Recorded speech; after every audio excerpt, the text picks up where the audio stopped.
Now if you come on down to Highbury, you can see Thierry Henry. He is the best player you will ever see. Thierry Henry. Now if you come on down to Highbury. Hello and welcome to From Dial Square to Where, a much cheerier episode after the last time we were live, which was after 3 straight defeats, which it seems like a bit of a roller coaster ride at the moment this season, especially the last 3 or 4 weeks alone. But got a couple of people yet to join us who are running a little bit late. So apologies about that. Apologies for starting late. But at the moment, it's just myself and George. How are you, George? I'm good, mate. How are you doing? I've got my voice back a bit now. So, like the other day, I sounded like Phil Mitchell with a cold. You're a pony, were you? A little bit hoarse. Yeah. No, I wouldn't even say a little bit. Like I could have won the Grand National. I was that hoarse. You weren't getting nothing from me. But it's good to be back. Yeah, no, it's great to have you on board, mate. It's great. I would love to have been there like you. I mean, but the atmosphere was amazing. Just have a quick chat about that first and foremost, being in the ground. I mean, what was it like? Yeah, it was from where I was in the family enclosure bit, so because tickets wise getting it, but you could still hear the Ashburton Army like from where they sit in and all that being really loud on the concourse. It was buzzing. It was big game mentality for me, and it was all even like just before the game. It was like the atmosphere was good. Like even in the pubs, like I was in a pub called the Tollington, and like it was absolutely heaving. Like it's a different atmosphere at Arsenal this season. Like I've been other seasons and where it's been toxic, even under Mikel and all that, it's been toxic. People ain't bothered, but now it's like belief's gone from the team through to the fans, and you get some fans. Like we won't go into that, but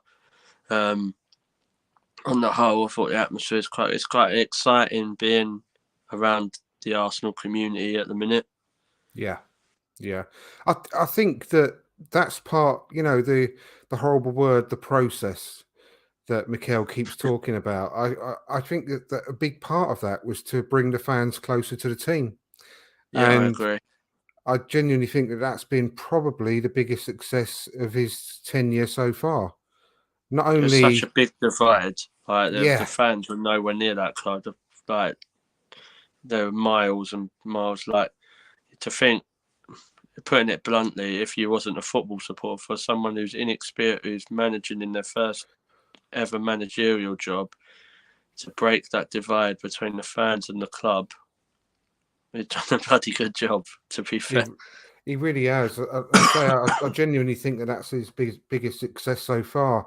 I mean, if we, God, touching wood here, if we do make it to the top 4, with this, not only is it a big success, in regards to the previous couple of seasons with the progress from 8th and then jumping up to 4th, but to do that in a season where he's turned over pretty much the entire playing squad, as well as bringing like I said, the fans so much closer to the team this season as well, are making this a much more difficult place to come to the Emirates. And obviously the away fans have been absolutely immaculate as well, been incredible. I always think they're the best away fans in the league, really, to be honest. I always have done. But to achieve what he's done, I think you've got to take your hat off to him, really. So, yeah, that's unbelievable success. I think the character around the club's changed as well. Like, just the whole... We ain't got no cockiness or flashness around the club. Like when we had Aubameyang, Ozil, Kolasinac, people like that, there's that cockiness. Like you hear any of these players talk, they're so level-headed. Like, I was actually surprised how level-headed people like Saka, Smith Rowe. It's like they talk. I was listening to them, and I watched the Rocky documentary. Yeah. And when you hear Righty, Rocky and all them lot talk, it's very similar to that. Like, I know they're young, but even if you hear Erdegaard, for example, talk, they're level-headed. You got Ramsdale. I think Ramsdale's been a huge bringing the players close and bringing the actual players close to fans. Yeah, like definitely. Ramsdale, White, Gabriel, Martinelli, and even Saka and Smith Rowe.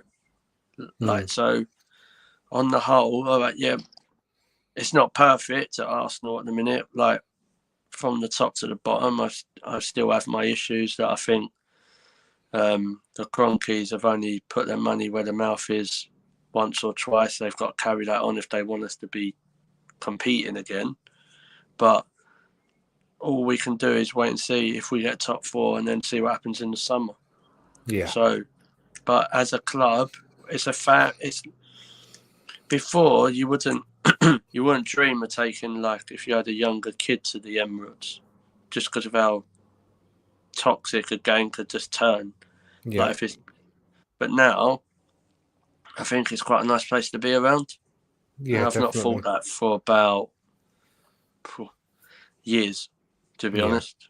Yeah, no, I totally believe you, mate. It's a completely different atmosphere. I mean, going back to the football side of things, I mean, Yeah. Last time we did a live show, we were, not in the best place. I'll put it politely. But how things change in a week. I mean, just generally, I mean, how do you feel about, and how do you think that things have changed so much after those 3 defeats for this young team to have the character, the strength of character to pull off the last couple of victories? It's pretty amazing, really, isn't it, that they've managed to do that with the youngest squad in the league, as was mentioned, with players that have been underperforming, to change it around and pull out these 2 performances, scoring 7 goals against Chelsea away and 3 at home against Man United. I know we've rode our luck a little bit at times, especially in the Man United game, but overall we still came out with a 4-2 win and a 3-1 win against 2 of the historical big 6 sides. So it's been pretty amazing couple of results, really, isn't it? Yeah. Like, if people have to end up in counselling, I think Arsenal's top 4 battle is probably the main reason. Like, you don't know where it's such like a roller coaster. Like, obviously, the 3 defeats, and everyone was. I can't think. I'm not being deluded here. I don't think there was an Arsenal fan think we'd be where we are now after that. And if they did think that, then I think they're telling fibs. Yeah. But it shows the character of the whole football club in general. Like, we made a couple of changes. Personally, I thought we should have kept Xhaka in midfield against Brighton, but whatever, that's happened now. But these young players have got, this is what I mean with them being so level-headed. Like, they have a few bad results, but they still got that grittiness to get back and to get a good result. We've not had that before. No, definitely not for a long time. That's what everyone's always said. Oh, Arsenal are easy to play against. No one says that now. No. I think we were accused of having a soft underbelly for quite a long time. I don't think we have that. No, I think we've been training. I think we've got our 6-pack back. We haven't got that soft underbelly. All that fat's been burnt away now, and which just revealed a rippling 6-pack. So I'm really, really pleased about that aspect of the team. I will say, though, I think a big part of that, and I never thought I'd be saying this, is Mohamed Elneny. Yes. I was going to come on to him. Yeah. He's honestly, he's such. I mean, I've always. I mean, people that listen to this show will back me up on this. I've always been a fan of Elneny in the squad. I've never said that he should be, our main starting midfielder, but as a squad member, he is hard to beat, really, because when he comes in, he's not one of these types of players who takes a while to settle in. He may take, the first 15, 20 minutes of a game, but that's by the by. But he's not one of these players that takes 2-3 games to get into their stride. If he's needed, he comes in and he does a really good job straight away. And it's been said many times, but he never complains about being a squad member, about not having enough minutes. No. He's just really happy. You can see in the way he trains, the way he plays. He's just really, really happy to be at this club, and he's got a love for this club. So I think when it comes to the summer, I mean, I'm all for giving him a new, couple of years contract. I Keep don't him know as about a you. squad player. Yeah. That's what I mean. That's what I mean. As he is now. Just to come in whenever he's needed. I'm not saying I want him to He knows be our main if midfielder. If Partey comes back, he knows, or when Partey comes back, he knows that he's going to be back on the bench.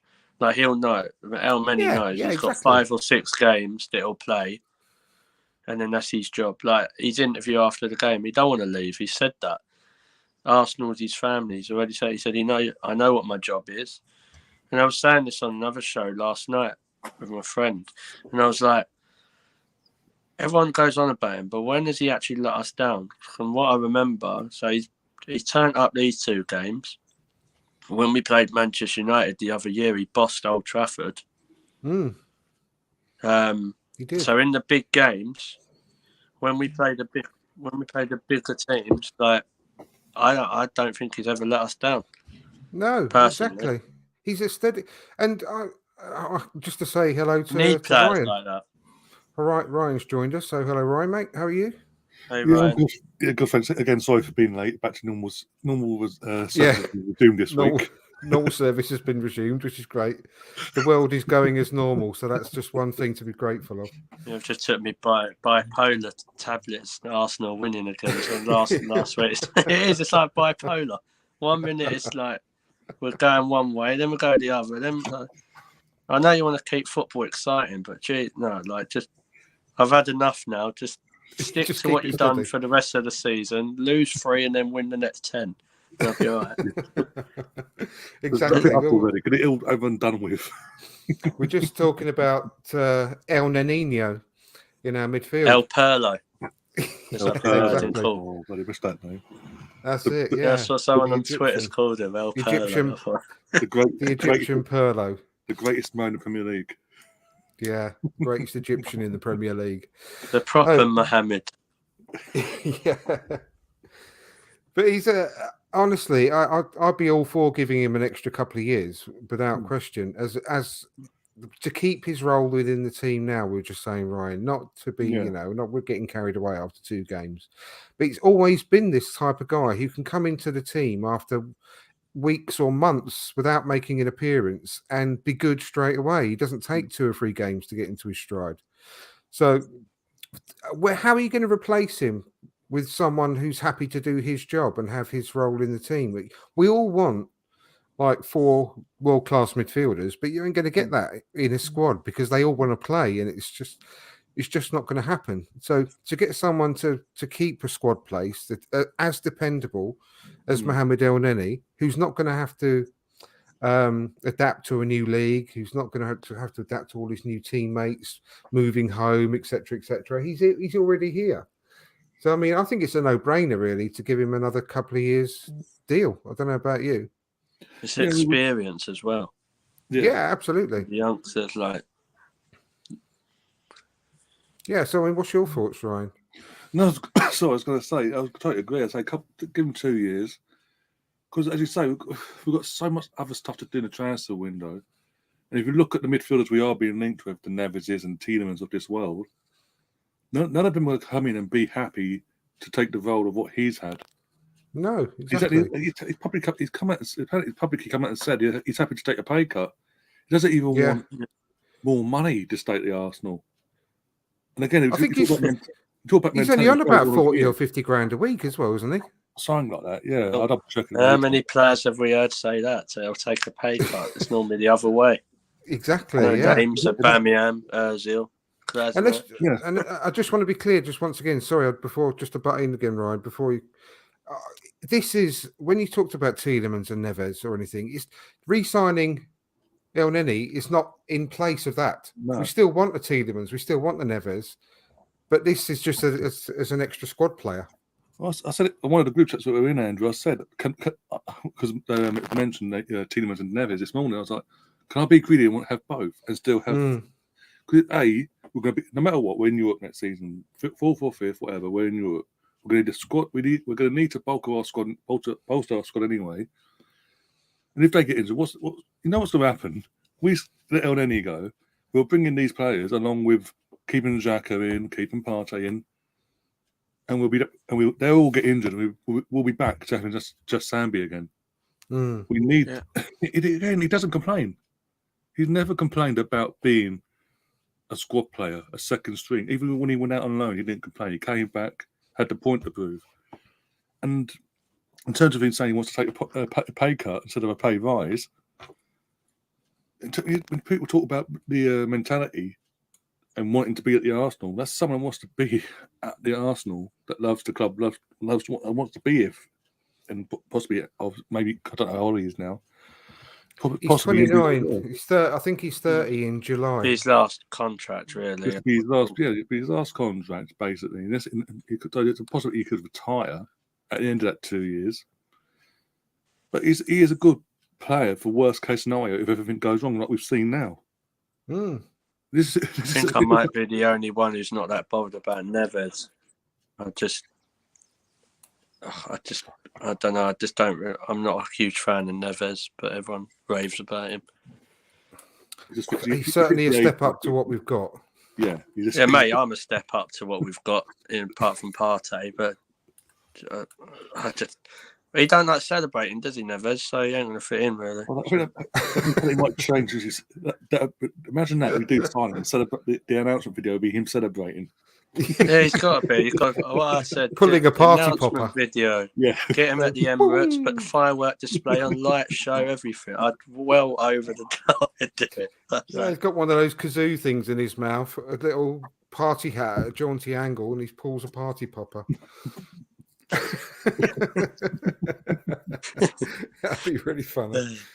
But I mean, we have to say as well, though. I know what you just said. Apart from Partey, everyone's a step up, including yourself, George, from midfielders. But I'm quite a good midfielder, mate. We have to give Granit Xhaka a bit of praise at the moment, because when it's due, we're happy to give him a load of grief. But so we have to be on the other side of the coin as well when he's actually doing some really good stuff for us. And you can't say he's not playing well at the moment, because he really, really is. He's not getting booked at the moment, apart from a couple of stupid things like when he kicked the ball away in frustration. But he's not giving us any major problems on the pitch. He's actually playing really well. And, he scored a thunder bastard against Man United, and that's always a good thing. But apart from that, honestly, he's putting in some really good performances. And I have to say, I was thinking earlier on today about his general overall play, because I think he was really good last season as well. I think he's been even better this season. And when you think about it, I think he's 29 as well, isn't he?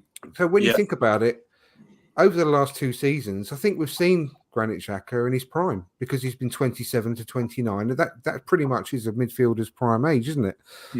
So I think we have had Granit Xhaka in his prime for the last 2 seasons, which is a funny situation, really, when it does come to the summer, as to whether you would keep him or whether you would actually get rid of him, because I think we've seen his best years now. We've had him for 6 years. The first 4 was a struggle for everyone to watch him, to say the least.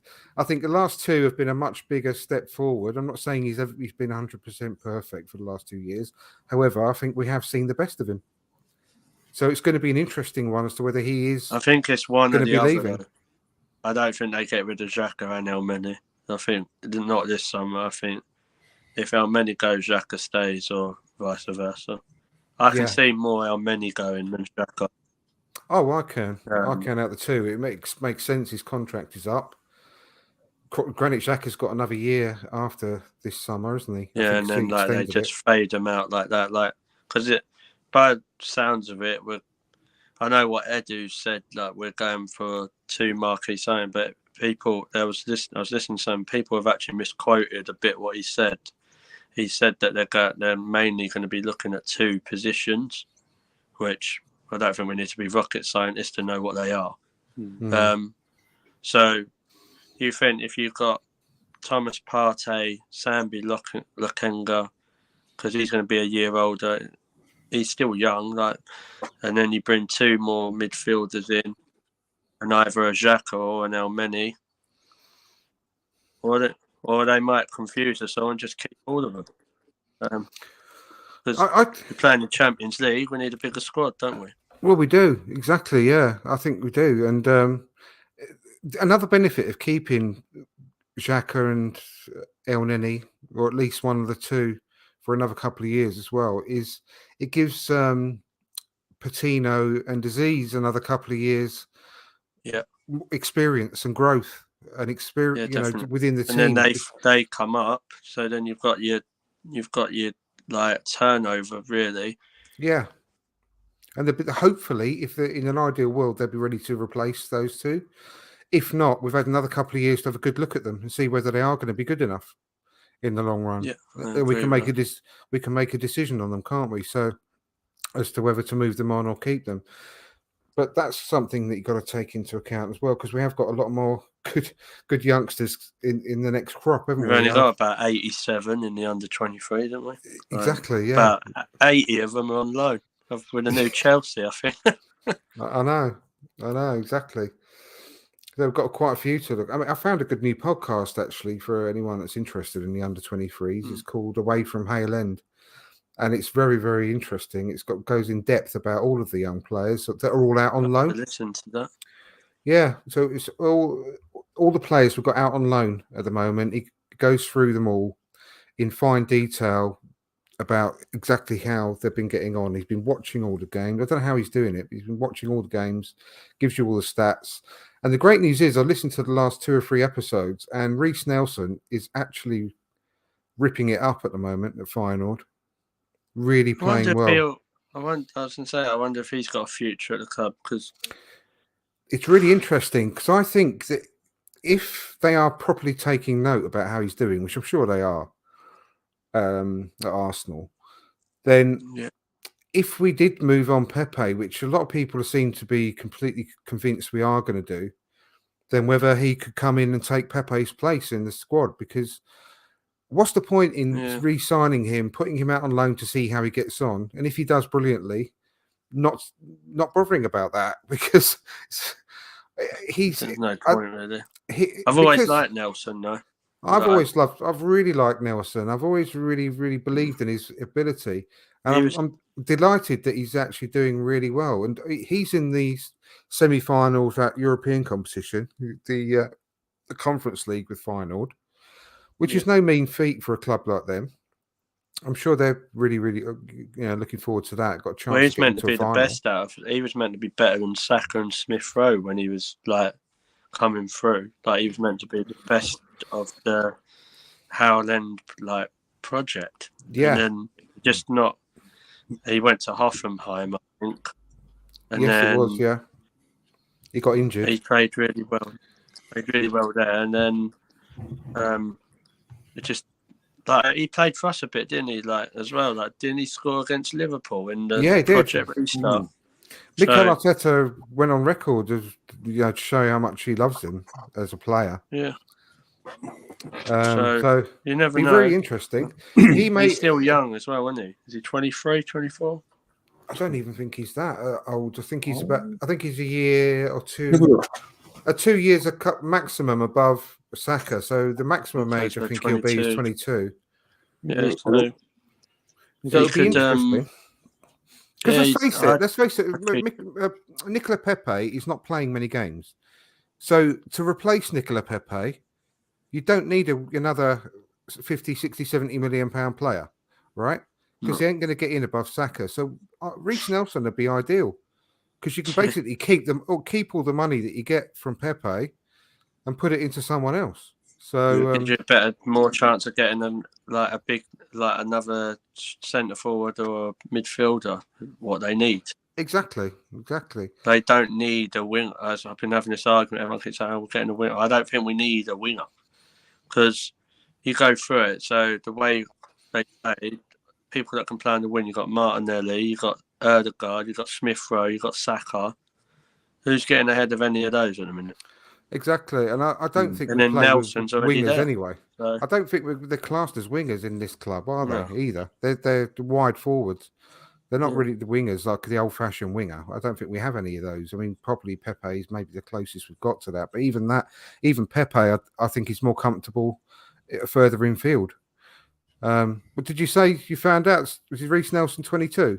Yeah, 22, born in 99. So Yeah. he is 20. He turns 23 on the 10th of December. Right. So you're always 22 until you reach 23. So Yep. yeah, I know it's not to do with Arsenal, but Man City have scored already. I've just seen Really? it, yeah. De Bruyne. The header. 2 minutes. Jesus. Blimey, that's not a bad start, is it? It's Real Madrid they're playing, isn't it? Real Madrid is Yeah. in that City, and literally, balls come in, and Courtois done basically his near post because the header's gone to his near post. But it's De Bruyne with a header, and it's like 3-4 yards out. I think it's not your day. They're if playing that Arsenal's happens. new striker as well, City. Jesus. Yeah, but he's not very good enough good. for Arsenal, mate. He's not good enough for Arsenal starting for Man City in the Champions League semi-final. But no, nowhere near good enough for our squad. Idiots, honestly. But I'm sure we can come on to that a bit later. But I think the moving back onto the two games, which is obviously what we're all here for, really mainly, just have a quick look back at that before we look forward and talk about other stuff. I mean, what are the key? Is there any key moments for you, Ryan, that sort of stick out for you when you look back on the Chelsea and Man United games that you think maybe were extra special for you in your memories, or whether there were sliding doors moments, things like that really changed the game for us, either for us or could have turned it against us? I mean, there's a few contentious decisions, weren't there, with regards to penalty shouts and obviously the missed penalty by Fernandes and things like that. But there was some really good performances overall, weren't there? Yeah, overall, yeah. I think in terms of going back to Chelsea in the Thursday night, that's the first game. I'll go back to that first. I think the turning point there was getting that. I can say it's gifted to us and all, but Eddie still takes the chance, putting us 3-2 up. Yeah, it's how we reacted afterwards. We didn't do what we did in the first two goals and go, oh crap, and just fall away defensively and allow Chelsea back into the game. We actually started seeing the game out properly and creating more chances and actually looking more threatening as well going forward. Yeah. And obviously, for the final nail in the coffin was obviously the penalty that was given Saka. I mean, that's his first, again. I keep saying it. That's his first penalty he took on Thursday night since last summer. And I was saying on the live stream after everything he got. Was that his first ever Arsenal penalty? Yeah. Not After everything bad, is it? not too bad at all. But after everything he got put through by idiots and trolls online last year, after what happened in the summer, for him to then come back and actually go win a penalty, not just win it, go, no, I'm going to take it. I want it. No one else is having it, and score it, and then to do it again on Saturday as well. That shows he's got a massive pair of stones, put it that way, and because that's something else we've been accused of in years gone by with the likes of Troy Deeney, the lack of cojones in our team. But again, we've got to remember, the likes of Saka and all that, they're kids. They're still going to be learning their trade at this point of their career. And again, we're just being heavily reliant on them in the key moments, and they're stepping up time and time again. It's very rarely they do let us down, even when they're having bad games to their own standard. And I think with Saka himself, he's made that position his own now. I think that's what's making it even worse with Pepe is that when Ozzy and Pepe arrived, Saka was the understudy, and obviously Saka's come along and gone under Arteta more so obviously and gone, no, that's mine now. And I don't know how. And I think Pepe doesn't know how to react to that, and hence why we're seeing him very rarely start. Sorry, go on. Beg your pardon. But when he does, to be fair to Pepe, most times when he does come on, he is still performing. Don't get me wrong. He obviously going back to that Wolves game more recently, where he came on, got the goal back, and I think he got the assist, didn't he, for the own goal, the winning goal. He did, yeah. Came on, yeah. Got the goal and assist. Performance is in, but it's not to the same. And obviously, you got Saka, even when he's at his worst, still putting in performances. It's very hard for managers to then go, you're not the same standard, but I'm going to give Pepe a run out or someone else a run out on that position and drop you. So I do feel for Pepe in that sense, but at the end of the day, what can he do when he's got someone like Saka who's in that form of no matter what, he's basically one of our best performers game in, game out, even on his worst day. Mm. And in terms of Manchester United, we rode our luck. Let's not get it twisted. We went 2-0 up, then we got a bit sloppy at the back and let them back into the game. The first 20 minutes of that second half, I was so stressed. You would not believe. It was just obviously you had the penalty that was given, and it was just like, okay, that's we got away with that. I was like, okay, that's a warning sign. Stop messing about, Arsenal. Get your head at your backside, defend, and push on. And then obviously Ronaldo's goal got chalked off the offside, and I thought that's it now. No, can you please stop messing about? It's stressing me out now. But I think them 2 moments there, more so the penalty miss from Fernandes, that was that moment where the game sort of swung back in our favour. Yeah, definitely. A couple more minutes to get back in, because obviously they did score, putting the ball back in the net, but it was offside. But once we got really regained control of that game, you could only see one winning in that game, and thankfully, the likes of Granit were on the pitch to put that ball away, but also Nelly for winning the ball back to get the assist. Because the ref didn't want to give us anything, because we should have had a penalty, let's be honest, in that build-up. Saka, yeah. It was a handball. No, ref was like, no, play on. So Nelly's gone, back off. And Xhaka got one touch out of his feet, and just, I don't care what anyone said, Eddie wasn't offside anyway. Because no matter what anyone says, was it Phil Jones or Lindelof, sorry, were standing exactly in the same position in front of Eddie. Yeah, I know. So it's like they can't call it offside. I don't care what anyone said. And we just saw the game. And again, these are the positives that we're seeing of Arsenal. In terms of that mentality change in the big moments. And then another thing that's happened this season we haven't really mentioned is that we are now winning away to the so-called Big Six. Something we were struggling to do for over 5 years until Old Trafford last season. That was only once last season. I think we've got Liverpool and City aside. We've got Tottenham coming up. We've beaten Chelsea. We should have beaten United. But we're starting to rack up points now at these teams instead of us allowing them to win 3 points every time we play them. Yeah, exactly. I think the big one, if we can do that, if we can get this as a next few weeks' time, get that 3 points at that place, it wraps it up for me. No matter what the points difference is after that game, I think it wraps it up for us. If we well, I think we're going to be well ahead of them before that game kicks off as well. With the intervening couple of games, yeah, exactly. I mean, same thing to you, really, George. I mean, I think you can't. I think we're going to look back, in if the best thing happens, touch wood, and we get the top 4. Yeah, I think we'll look back on this season and think of that penalty miss and Ramsdale's celebration in front of Bruno Fernandes. It was like Keown all over again, wasn't it? It was, yeah. I think we're going to look back on that moment as a real key moment this season, which got us. Because remember the penalty miss during the Invincibles season 2003 with Van Nistelrooy? Yeah, that was a big key moment. Otherwise, if you hadn't missed that and hit the bar, we wouldn't have gone in unbeaten and wouldn't have the Invincibles. We probably would have still won the league, but we wouldn't have had the Invincibles. So it could be a good key moment for Mikel Arteta's Arsenal that penalty miss didn't go in, because that really could have changed the momentum of the game, couldn't it? Yeah, like 2-0, Jesus, as well. Not good enough for Arsenal. Not good enough for Not good enough for Arsenal. No, shit, he is. Jesus Christ. Anyway, so I was thinking of it. You remember when we had Unai Emery and we're down to I top try 4. not. I really try not to remember. Yeah, I but do. then I do. Unluckily, yeah.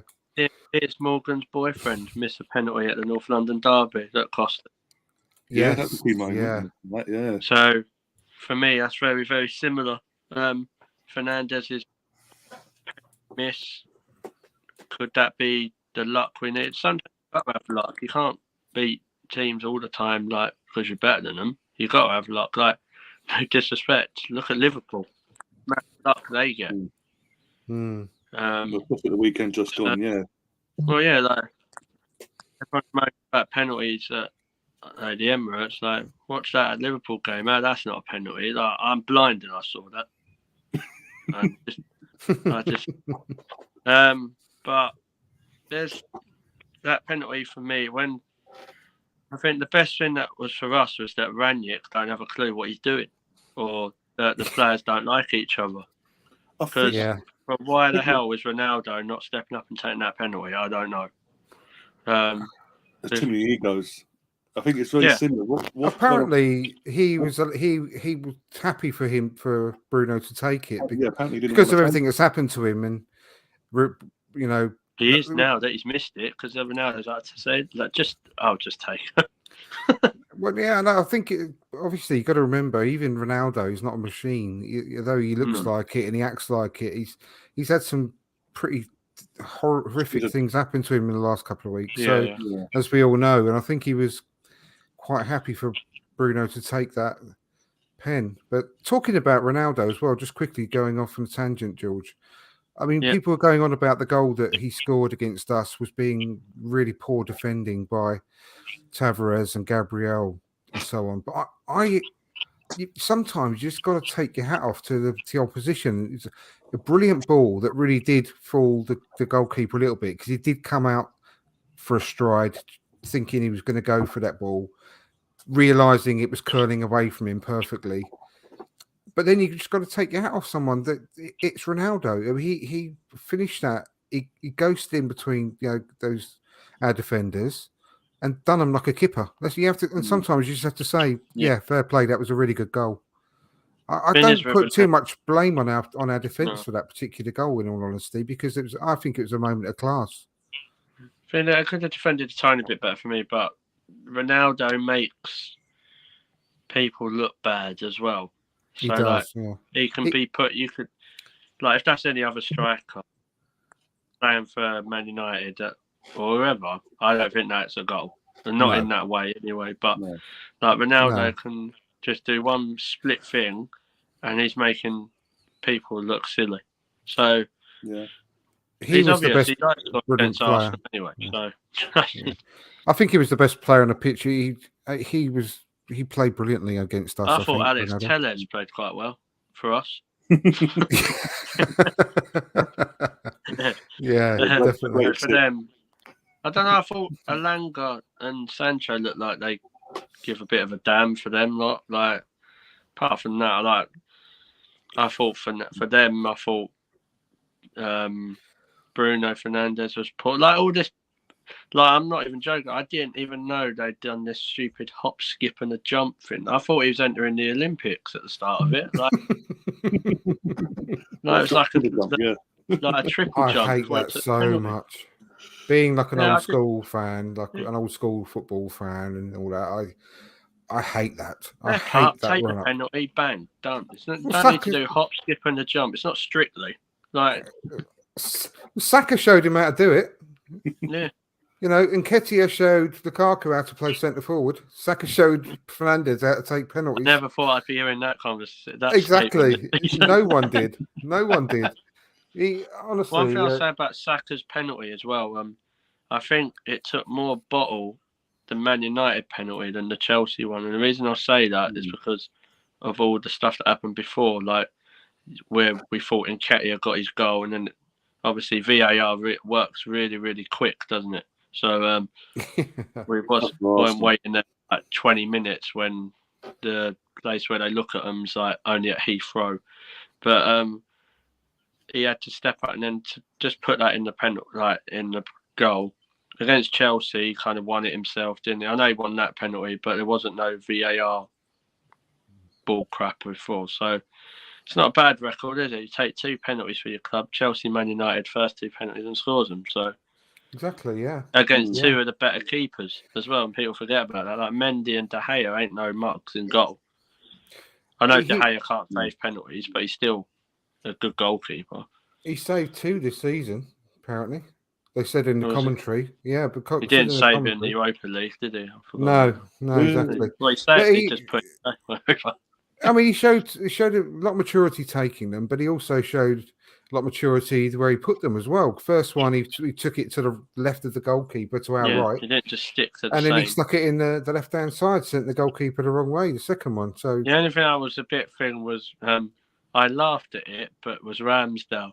Like the way he cheered, I thought, mate, you didn't even save the penalty. I know, but do you know why? He will forever. I get that. But yeah, it's part of the mind games, mate, because he knew that he would get straight into his head after doing that. Yeah. But I thought it was an amazing save. What he made, was it? I don't know if it was after that or something. But like, that's the beauty of Ramsdale. Absolutely underrated. His distribution for me is quite poor at the minute. I don't think he's as high in his confidence as he could be, but he's still, for me, one of the signings of the season. Easily. Oh, without doubt. Yeah, without doubt. He's bound to have a bit of fluctuations in his. I think he's coming back into form. To be perfectly honest, he's showing. Yeah.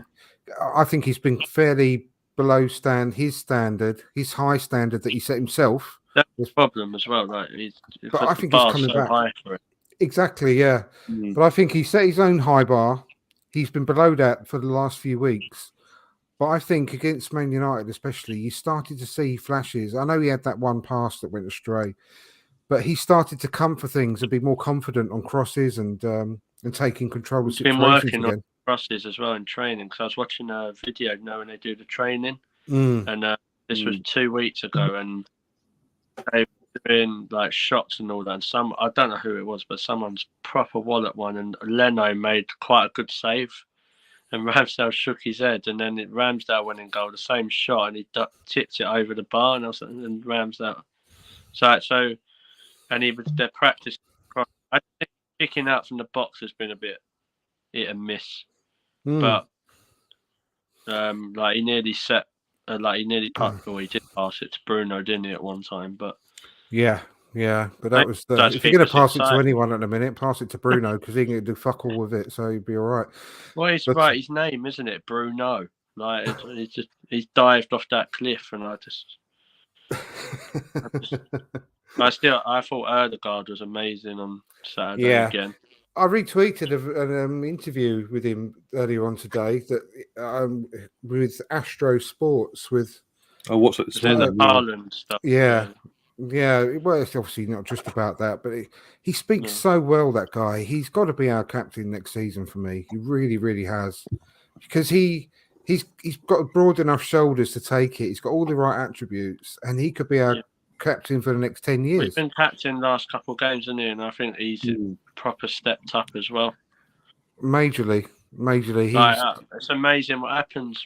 We've been saying that for a while. Drop Lacazette and you might see it's amazing, isn't it? Really. Well, this is the other thing. Yeah, I mean, this is the other conversation similar to El Neni's situation with Nketiah, because we all know that we've lost Aubameyang. We're going to definitely lose Lacazette in the summer.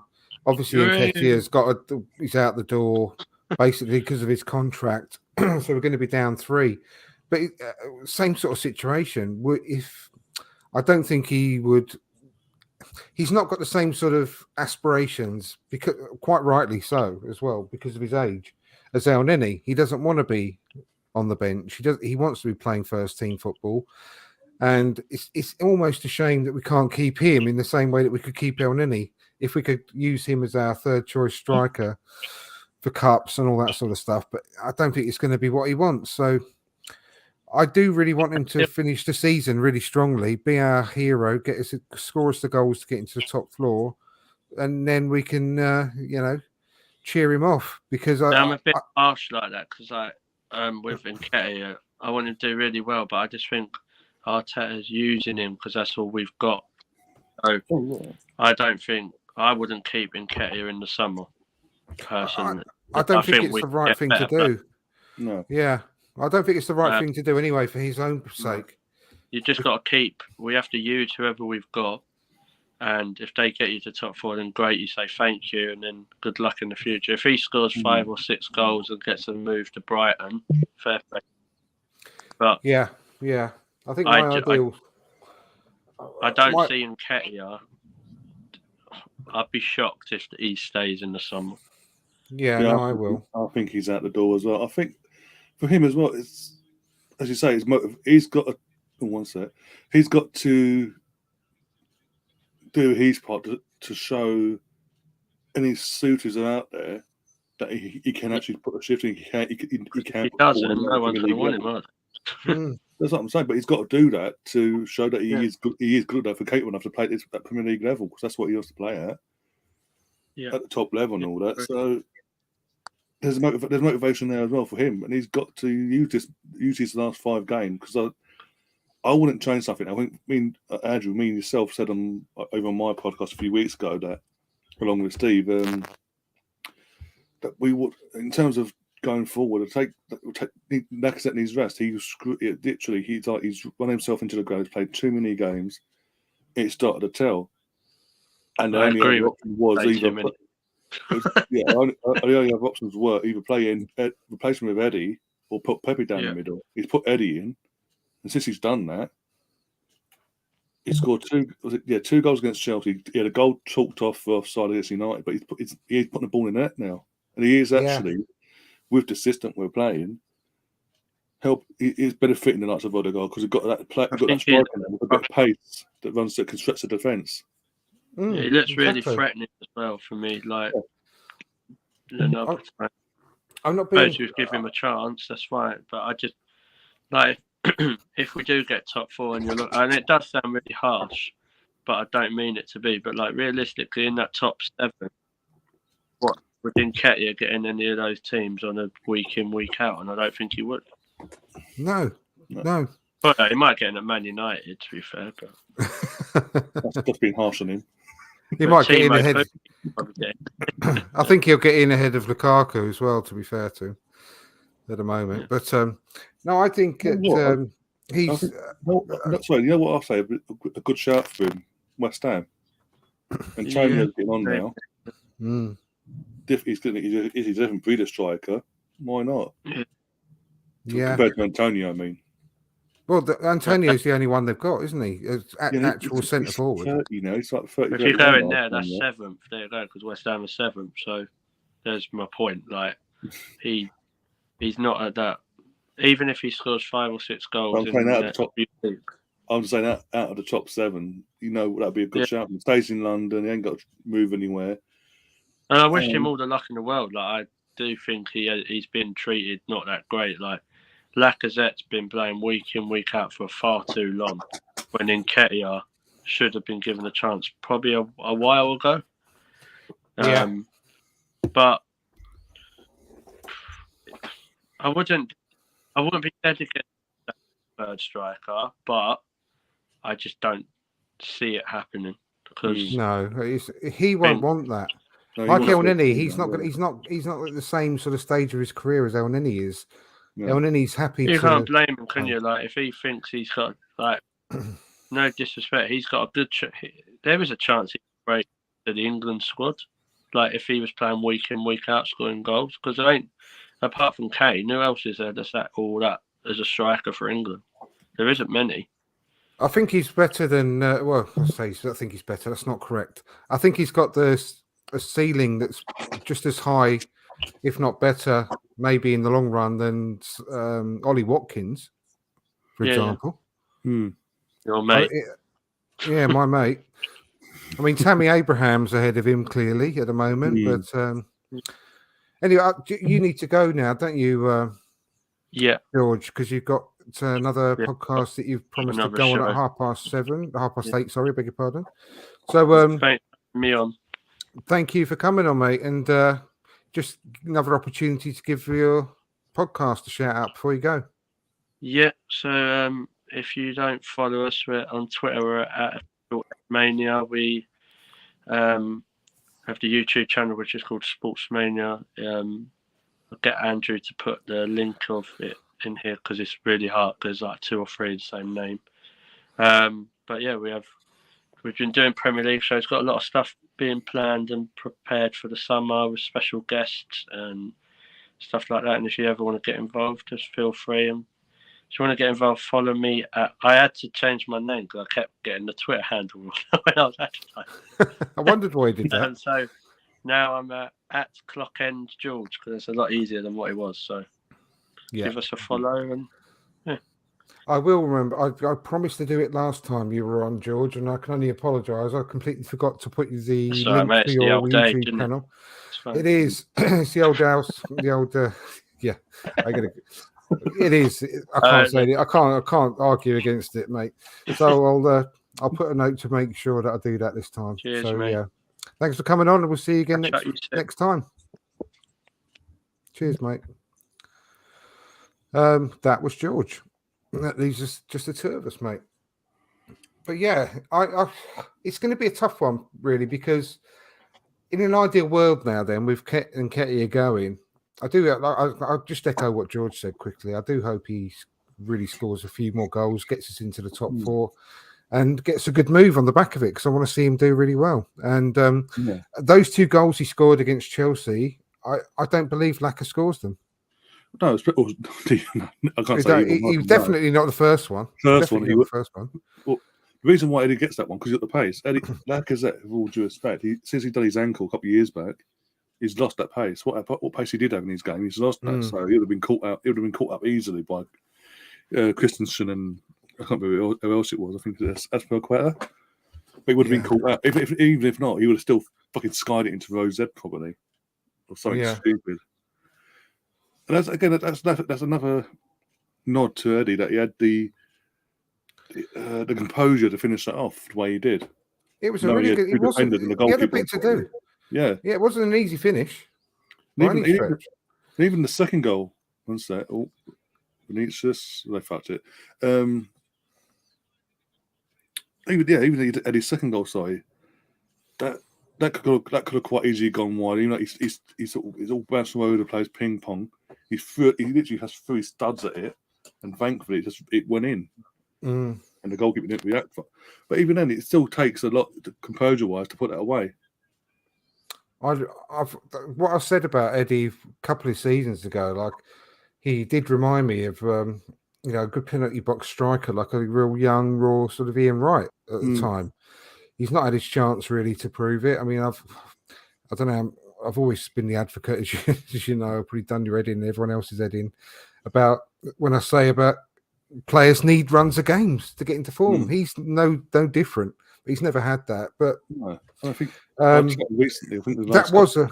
Sorry, I was just going to say quickly that second goal against Chelsea, that was pure Ian Wright for me. It really was. Yeah, exactly. Yeah. But I'm not saying he's going to get to that level, of course, but that's the type of striker he is. And the first goal, when he ran onto it, pressurised the defender, it broke, forced the error, ran onto it. That was also, you could see Ian Wright in that, couldn't you? Yeah, very much so. So I do want him to do really well. But anyway, that leads me on to really the issue. It's whether they think that Balogun has done enough in this loan with Middlesbrough, because he's another one that they've been talking about on that podcast I mentioned earlier, away from Hale End podcast. And they've been singing his praises a lot about his performances since he's been there. But it's whether the club think he's done enough during this short loan spell to be the one to take over Eddie's role within the squad at the moment. Yeah. So that's going to be a really interesting one because I can't see us buying 3 strikers, I really, really can't. Honestly, I mean, when would that'll be a first? I mean, so I surely, with Nketiah going, which you can understand, it's got to be Balogun to take that role, unless they promote someone like Mika Biereth or someone to be the third striker, because we do need them. We've shown that we need them this season. And we've shown that we need that third striker this season. The third striker is playing at the moment as we speak. So we've got to do it. We've got to replace Eddie as well as Laka, as well as Aubameyang. It's going to be an interesting one. Yeah, it is, and as you say, I don't see the club going out and buying 3 strikers, midfielders, the midfielders we need, etc. I mean, I personally, normally in an ideal world, I would loan Balogun out for another season, but in the circumstances that they're in, why not just keep him as a third choice and play him in the League Cup early rounds, and depending on what we get in the group stages of Champions League, if we go to qualify for that, play him in the get the games where we've already qualified. Hopefully, we qualify and all that. If we qualify that game or two in advance, play him in them games and things like get him experience there. But in the meantime, to play him in the League Cup, and have him just on his toes, prepared to be called upon if and when needed for the first team, and just bringing 2 strikers as we've been talking about recently. One of them looks like to be Jesus, from what we're being told and hearing about in various places. And whoever else happens to be the other striker, let them come in, battle it for number 1, and then, as I say, he can be the one that comes, as I say, slot into that Eddie role. That if and when needed, if injuries come along or suspensions or whatever, he's there ready to take his chance, basically, because it'll come. Because next season, look, we're going from this season where we're playing just shy of 40 games. Just over 40, sorry, because obviously 38 league games, the FA Cup going at 39. So, yeah, just around 45, 46 games we played this season. We would have played by the end of the season in all comps. We're going to go from that, going back, and then go all the way back to playing 60-plus games, 2-1. Guess who scored? Benzema. Yeah, I was just about to say. You're blimey. Was it a good one? The only person that scores for Real Madrid, apparently. Whenever I put him on, he's the only one that ever scores. Was it a good goal? It was actually really good, really well taken, as you expect from a seasoned pro like him.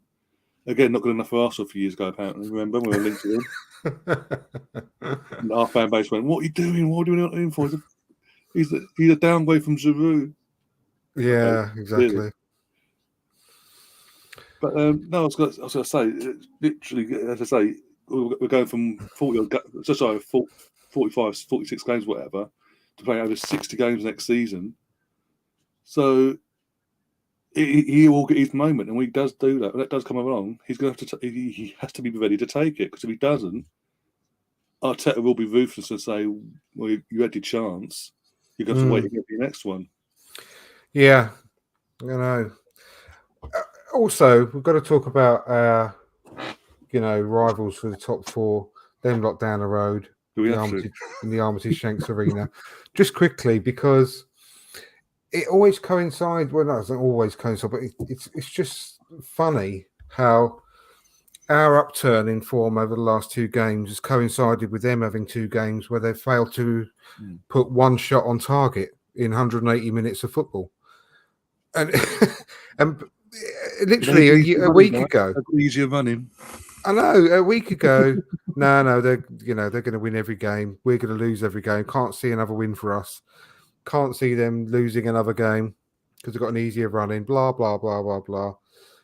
And it just shows you how quick things can change in football. How and I said it to you, didn't I? I knew that they were going to struggle against Brentford, and it's going to be so critical. It looks like it really is going to come down to that North London derby, which, I mean, it makes me feel sick already, to be honest with you, because I hate North London derbies anyway. The run up to them, I can't enjoy a North London derby until the final whistle if we've won. This is why I'm sort of.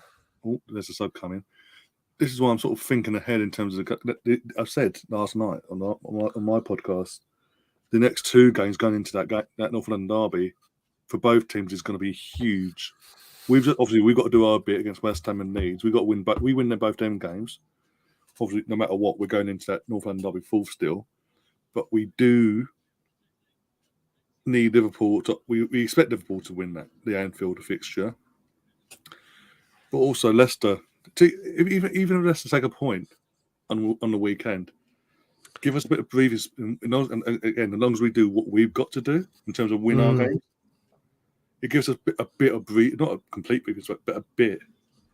And you consider after that North London derby, no matter what happens, Tottenham played Burnley, and Burnley still might have something to fight for in terms of survival. So Definitely. They will do, yeah. There's a banana skin there. We've got Newcastle the following day, I think, on Monday night.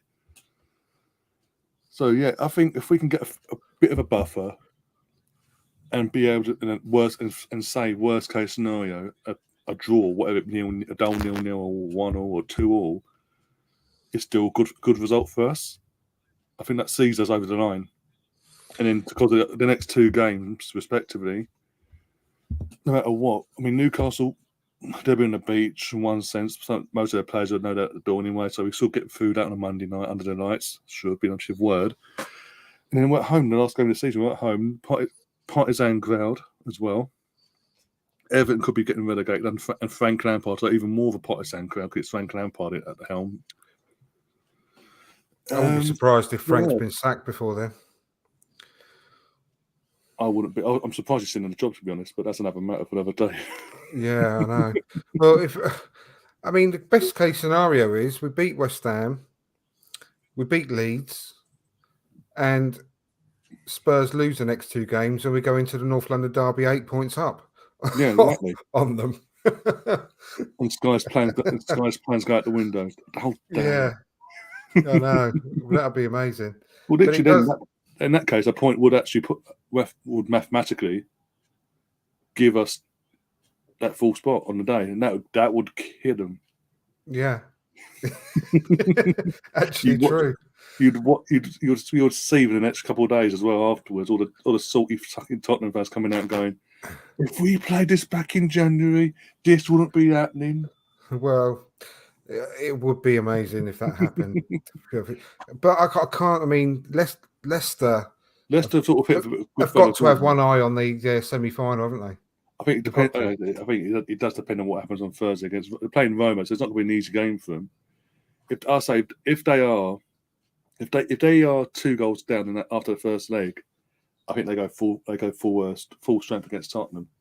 And if they do, even then, we're seeing any team that sort of it puts a low block in or plays similar to how Conte wants these Tottenham team to play, they can't break them down. Tottenham can't break the opposition down. We've seen it against Brentford. We saw it against Brighton. To have no shots on target over 2 games until people still think they're going to do it is beyond my how do you think that? I know.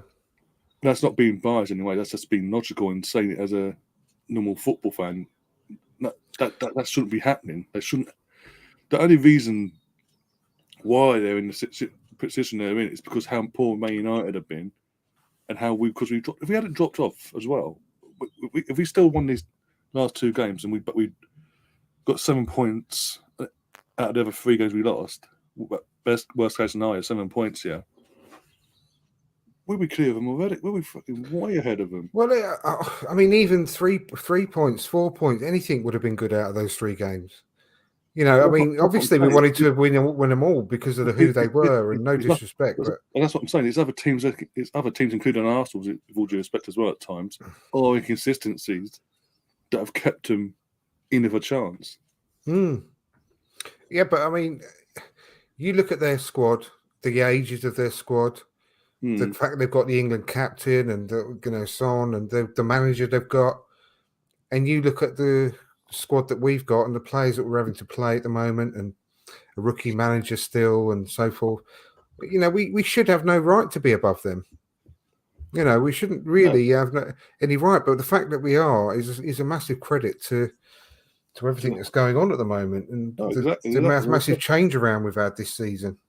And I don't know whether were you on the show? I think it was before you joined us when I was talking to George, and I said one of Arteta's biggest achievements since he's been at the club is the way that he has brought the club closer together with the fans again this season. And yeah, but the fans in the ground. George was there against Man United, and you know that I don't think the fan team relationship has been as strong as this for over a decade. You know, a long time it's been since, and I think that's Since the early Yimwats era started, when we yeah, first moved in. and I think personally, I think the horrible word, the process. I think a massive part of that process was to do this, was to bring the club back to the fans and to have that relationship back again. And I think that's one of his biggest achievements that he's done since he's been at the club. That's gone unnoticed by the wider media. But I think the Arsenal fans, the true Arsenal fans, and the fans in the crowd, home and away, they realise that is a massive thing that's come back. Even during the 3-game losing streak we had recently, the fans were still backing the team, backing the manager, singing his name. And that takes an awful lot, really, because we know how toxic our fan base can be at times. So that's a lovely thing to have. Yeah, exactly. So things like the toxicity of our fan base, we saw that back in the Wenger's time, for the last decade of Wenger's time, that side of things. We saw it under Unai Emery, how quickly the fan base turned on him when things started going wrong there after his first full season, botting the fourth spot and all that by a point, and getting humiliated in Europa League final. How the fan base has switched the perception of him, basically. And for a rookie manager, as you say, and for the club itself, what you've got the rookie in there do as well in his position. You've got to say they have done certain things going in the right direction. We're going to see a lot more of his documentary as well in the summer when it does get released, of what their actual plan, what this actual process. Keep hearing the word the process. I think we're going to see a lot more of the breakdown of it, what it actually is, more than just a word, as in what their plan was from the second they hired him to this point. And actually, if obviously, because it come the final episode of that series, if we were to get the back in the Champions League, I want to hear the likes of the Joss and Edu and all that say, and even Arteta say, well, now we've done this, now we kick on. Now we actually we're a year ahead of our project, our process, in terms of being where we wanted to be. We're going to actually step up now and actually try and get ourselves competing for not winning type, but actually competing. Do what Liverpool did. This is what I was saying last night. Do what Liverpool did. They qualified for the Champions League for the first time in 2017 for a few years. And instead of just going, oh, that's enough now. Okay, we'll just keep trying to qualify for that and do nothing more. And then our City to just dominate the league. They went, no, we're going to actually go out there and step up and make the right moves going forward to put us in a position where Liverpool are now, where they're going toe to toe, week in, week out, and pushing City all the way every season for the league title and for the European, even the European Cup as well. If I hear that and I then see that next season, you've got to say, you know what, they are doing the right things. Then they're clearly they're holding their hands up. You've got to remember that there's a lot of mess. It falls at the Conky's feet because they allowed it to get to this point in the first place. If they are starting to realise they made the mistakes and they're trying to right the wrongs of that, and they actually do that in the right way, sorry. And we are in the next year or two start competing for the title and European Cup, etc. You've got to take your hats off to them and say, well, okay, you realise you messed up. Thank you for realising that and getting us back to where we deserve to be. Because I don't want to be what we've seen Man United and Tottenham just qualifying for Europe, and that's good enough sort of thing. I mean, to be fair to Arteta, he said that himself several times. He said that the aim is to get this club back to where they belong, challenging for the biggest titles. I can remember him saying that quite recently. We haven't heard, the Cronkies themselves. Well, maybe, I don't know. We have to listen back to maybe some of what Josh has said in the past. I can't quite remember, but Arteta is open. He said that a few times that's his aim. But he's not just wants us to get back in the top four and that's it. But yeah, I mean, actions speak louder than words a lot of the time, anyway. So because we heard all this under, sorry, but we heard this under Wenger as well in terms of what the Cronkies, they'd always put out the PR. We want to be competing. They'd use Wenger as a mouthpiece to say, we want to win the titles. We want to do this. We want to do, but never actually following through that. And what was it? The infamous transfer window where it was 6 months before Alexis left, and Wenger wanted a replacement in that summer before he let Sanchez go. And rumours are that Stan said, "Well, you can get rid of him, but you have what you get for him. You can that's your limit basically. You can't overspend. So sort of you can sell to buy basically was at the time. It's just like, and that irks me because that was again for all the faults that Wenger had. That was one of the major naffs that I had with the club at the time, that they threw him under the bus a lot. And at the time he took it. And I think that's another reason why he's never been back, because he knows that. No, absolutely. It's going to be absolutely fascinating summer. I've said this about previous summer windows and so on, about it being one of the most interesting and exciting ones coming up. But after everything that's happened and the players that we brought in last summer, and the sort of the fruits of this labour started to bear fruit, if you like, now, it's going to be even more fascinating as to sort of which route they go down now this time, because it's absolutely critical, especially if we get either way, whether we get top four or we don't. It's going to be just as interesting as to which way they go. I mean, are they going to properly push the boat out if we get top four? Yeah, that's not to really, really sort of push on, or if we don't get top four and we can't go for those top end players who want Champions League football, are they going to go young again, or are they going to try and get a bit more experience in the squad? I don't know. It's going to be fascinating which way they go. But again, from what we're hearing as well, transfer rumours wise, obviously Jesus, Tielemans, Neves, they are seeming to, even though these players that we're naming are still young, the Premier League proven they've got a few years' experience as well. So they're to look at the experience side of things and add in, as we've been saying for a while now, core experienced players into the squad. Yeah, I like the names that are being bandied around quite a lot. I think they're the right type of quality.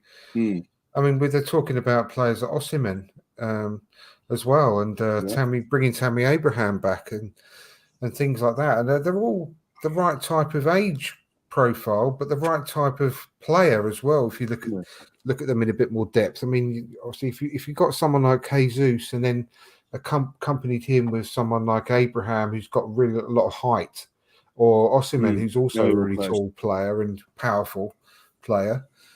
Cody Gakpo, another really brilliant, bright young talent that's that you've identified before they go supernova, so before you can't afford them. You know, bringing them in before anyone else brings them in. Exactly, yeah. I love that type of thing. It's all quite exciting stuff. So just hope that they it's all followed through with, and it turns out to be, no smoke without fire. Something there, like you say about the having different options and all that. People the younger generation might not know, but the early 2000s and the double winning in the 02 and the 03-04 season team. Look, we had Henry, Bergkamp, Viltord, and Kanu, all different types of centre forward strikers in their own right. Neither of them were like for like. They're all different, which helped us massively. Exactly. Before that, we even had players like Davor Schuker and stuff as well, who they brought in. Nicholas Nelka, Ian Wright, Christopher Ray. Ali Adier was a young player coming through that we brought in at a young age and stuff. He was there around that sort of time as well to fall back on. So, yeah, all interesting stuff. But moving forward to the next game again against West Ham, I don't want to sound too sort of positive for it because anything can happen, but don't get too very encouraging that they've got no fit central defenders whatsoever to call on. The only fit available defender, not even available, the fit defender they've got is suspended. So it's like, it could have worked out better for us, but we've got to take the advantage of that. I think with Eddie, if we keep. This is the time when we've got to stick with Eddie as well. Not just he's had 2 games now. Bring Naka back in. No, keep with Eddie because he can still cause problems for that West Ham makeshift defence. Definitely, and he had without scoring, he had a really good game against Man United again. I think. Yeah, he put a shift in, got involved, got stuck in. You couldn't really complain. No. The only thing was obviously that one shot where he hit it straight at De Gea. If he hits at either side of De Gea, that's a goal itself. But that wasn't. You know what I liked about that though? He was in the right place, and he pounced on it straight away. He was like lightning, pounced on it straight away, and he hit it really well. He hit it too well, almost. Yeah. Basically on target, straight. But if he just slightly caught it with one side of the foot or the other, it would have gone either side of the goalkeeper. He hit it too cleanly. But he was in. But this is why I said about Lacazette wouldn't have scored that. He wouldn't have been in that position to take that ball. No. Eddie was in the box, ready and making a movement and making the run to get it. And that's why I'm saying stick with Eddie because he has got that youthful pace with him as well, where he can hold the line and when he needs to, quick to put the pace on to get in the right area at the right time. If staying on the side at the same time and getting in behind and getting the shot off. It's no coincidence either that Ødegaard has looked a lot better in the last 2 games since he's come into the team, Eddie. Because he's got someone to pass to finally, who's making runs. And that ball that Ødegaard played to Eddie when he got that shot off was absolutely orgasmic. It was sublime, that ball that he played. Even the ball leading up to the penalty where he was passing it, obviously initially to Saka, but obviously Eddie was on the other, just down the middle as well. So yeah, it's cool again because there's obviously players are now. It's not just obviously Eddie; it's other players as well. But they're not all just trying to fill the gap. They're actually holding their positions and making the runs. Is making Ødegaard's job a lot easier. And I think the players that we're being linked with, if they were to come in, striker wise, that will continue. Yeah, absolutely.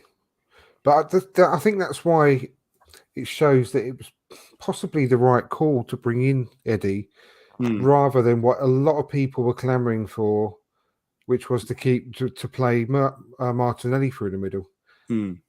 Because Martinelli isn't a natural centre forward, whereas Eddie is. Yeah. And Martinelli's obviously much more effective still playing from the left. I've always maintained that. I think he could do a job down the middle, because he's got the talent and the ability. But I just think that how many times have we mentioned about keeping round pegs in round holes rather than trying to fit other people into different areas? I think keep people in their most comfortable jobs and you'll get better results. And I think Eddie being an out-and-out goal scorer, striker with pace, running through the middle, has pretty much transformed the way that we played in the last 2 games. And be interesting to see, actually, because it's apparent that Arteta came out after the game, didn't he, against, I think it was the last game against Man United, where he said that players have been injured, been playing. There were 4 or 5 players were doubtful before the game. Yeah. And I think that Smith Rowe has been one of those players that has been suffering lately. He had that we spoke on your show yesterday about the goal he scored against Chelsea, which was probably one of my favourite goals of the season so far. And he was brilliant. But he was a lot more quieter again against Man United. And whether he is still playing through this injury or not, it'd be interesting to see whether that'll be a change coming into the West Ham game, whether Martinelli will get his place back. I don't know what you think. Yeah. Oh, by the way, quickly, have we heard an update yet about Saka, about his injury? Nothing's been leaked out yet from the club. No, the club ain't said nothing, so I'm just holding out saying that's a good thing, I'm hoping. No good is the good news. Sorry, I just had to cough then. Yeah, fingers crossed. I mean, because he'll be a massive loss. I mean, he's the sort of player I think if it was any sort of knock, we've seen the club come out straight away within like hours after a game saying there'll be assessed, but it's not looking. What was it, Partey? Doesn't look good, but he's going to be assessed. We'll let you know. We've heard nothing so far, touch wood. No, it's almost a little bit concerning. Even if they don't say, Saka's all right, you can breathe again, type of type of tweet. Normally, they might sort of put a cheeky little photo out of training with Saka with a big smile on his face or something, and with look who's training type thing. Yeah, I was there at the game as well, and I was at the end. I was at the North Bank, so obviously where he's walking around after he got subbed.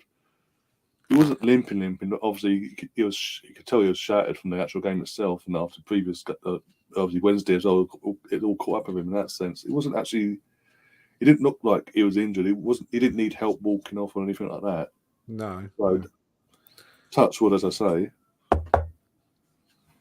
Yeah.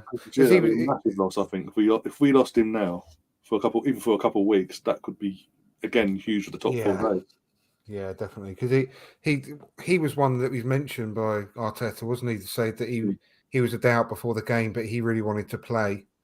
So we basically we just let him play and see how he get on. That's what it sounded like a little bit. But yeah, he's the type of player though that will play through the pain barrier. I think a lot of these young players that we've got now are showing that right type of character that we're all looking for moving forward, basically. So going into that game, it'll be quite interesting to see who he puts up against this makeshift West Ham defence, to be honest. And I'll go for I'd rest Smith Rowe, as you say. I'll personally put Smith Rowe on the bench, rest him for that at least 60 odd minutes and see how things go. And just hit him for, obviously, assuming Saka's available and all that. Saka, Eddie, and Martinelli down, all 3 of them in the attack. And have Odegaard in behind. And just hit him for pace on all sides. And just to see what we can do with them. I would love for that Cresswell to not play either, because he's a right bastard every time we come up against him. I remember him being really snidey and doing some terrible tackles. I think it was on Tierney. Tierney and Pepe. No, it wasn't Tierney. It's the wrong side. Pepe. Yeah, Pep. That's right. Of course it was. It was Pepe. 3-1 when Lundberg was in charge. Yeah. So he's been a bit of a bastard to us in the past, and I don't want him kicking Saka. Frankfurt, if you're watching, can you take Aaron Cresswell out, please? Yeah, exactly. But I don't know whether he was injured recently. I know he did go off in a recent game for them, but that'll be a nice miss for them as well, to be honest. But yeah, we could do with Frankfurt getting a good positive result against them, couldn't we? So that West Ham really have to save some players for the second leg a few days after our game.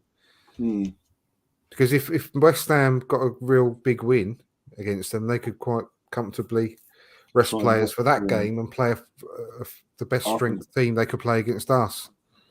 I think it's still. I think that because Frankfurt, we've just seen them knock out Barca as well. I think that's the first leg. It'll either be a level draw still, or it'll be like 1 goal in it. Like lead. It's a shame that the first leg isn't away as well, so West Ham would have had all the travel to deal with before our game. But can't have everything.